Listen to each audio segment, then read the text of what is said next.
Para sa akin, malaking factor pa rin na andun si Sensui since ngayon nga nagagamit yung UT meta paano pa sa mga next na patches. So parang isa din kasi sa mga kinagandahan sa paggamit niya ng UT yung parang kabisado na talaga niya yung paggawa ng mga decision making niya lalo sa mga Lord Dances since UT talaga siya dati pa. Yeah.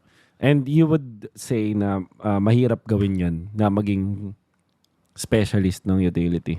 Ganun. Para sa akin, achievable siya like pag binatak mo talaga. Ganun. Kasi alam mo King yung mayroong time na nung MSC, nagbabasa tayo mga comments. And obviously, mga viewers natin, hindi naman sila ganun kataas yung information nila about sa nangyayari sa team. Pero isang bagay na sinasabi sa mismong Onika is yung weakness dun sa utility jungler. Kasi stats, pag tinignan mo yung win-loss record. Puro assassin yung panalo. Panalo sa assassin. Tapos may panalo din naman sa utility pero mahaba yung laro or parang hindi siya na... And then when you're up against the top teams, yun yung nangyayari. And from outside looking in, madaling sabihin na syempre ikaw yung naglalaro eh.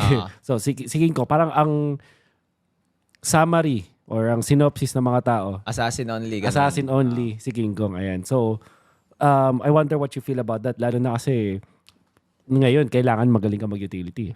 What I feel about that? Sa akin kasi di talaga ako mahilig sa magbasa ng yung mga comments sa social media. Pero masabi ko lang pinapractice namin yung utility and siguro ina-abuse lang namin na tuwing may assassin, edi mag-assassin kami ganun. Oo. It's just as simple as that. Dahil na-open kasi lansa, pag nilansa ko, parang ganun. Simple lang. Okay.